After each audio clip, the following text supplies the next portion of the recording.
পরপর 5 দিন নিরামিষের পর আজকে আর চিকেন না এনে পারাই গেল না, কারণ পাখি আর খেতেই পারছে না।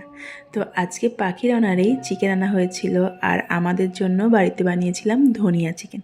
তাই ভাবলাম ছোট্ট করে সেটা তোমাদের সঙ্গে শেয়ার করা যায়। আমার এই দৈনন্দিন জীবনে যা যা ঘটে সেগুলোই ছোট ছোট করে তোমাদের সঙ্গে শেয়ার করার চেষ্টা করি। বাড়িতে থাকা বলতে সারাদিন আমি আর পাখি।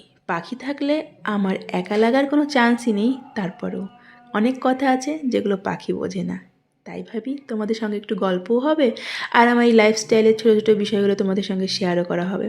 তো আজকে আমি বানাচ্ছি ধনিয়া চিকেন। এখন যেহেতু শীতের শেষ, তাই বাজারের সবজির দামও প্রচুর সস্তা। একসঙ্গে অনেকগুলো ধনেপাতা আনা হয়েছিল, তো সেদিনই ভেবে রেখেছিলাম ধনিয়া চিকেন করব।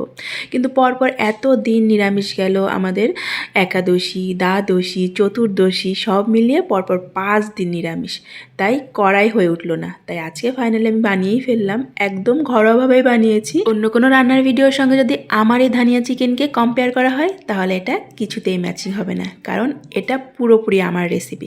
আর আমাদের বাড়িতে চিকেন হওয়া মানে আলু যাবে না সেটা কোনো মতেই হতে পারে না, সেটা তুমি যে চিকেনই বানাও না কেন। আর এই যে ধনিয়া আর কাঁচা লঙ্কা পেস্ট করে রেখেছিলাম, সেটাই এবার দিয়ে দেবো। যেহেতু রেসিপিটার নাম ধনিয়া চিকেন, তাই ধনিয়ার পরিমাণটা একটু বেশি দিতে হবে।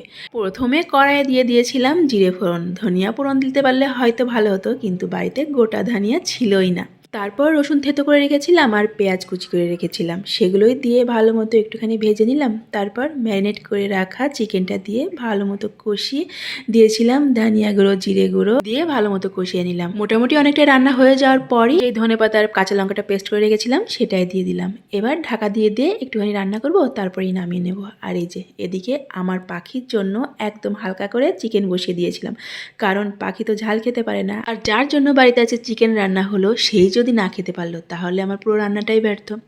যাই হোক, পাখির জন্য রান্না করে নিয়েছি, সেটা পাতে বেড়েও নিলাম, আর সঙ্গে আমার থালাটাও সাজিয়ে নিচ্ছি। আজকে না একটু বেশি বেলা হয়ে গেছে, তাই খিদেও পেয়ে গেছে। প্রতিদিন আমি পাখিকে খাইয়ে নিয়ে তারপরে আমি খাই, আজকে ভাবলাম মা মেয়ে দুজনেরটা একসঙ্গে সাজিয়ে নেওয়া যাক। তো আজকের এই ঝাল ঝাল ধনিয়া চিকেনটা আমার কিন্তু বেস্ট লেগেছিল। এই শীতে তোমরা কে কী রেসিপি বানালে বাড়িতে?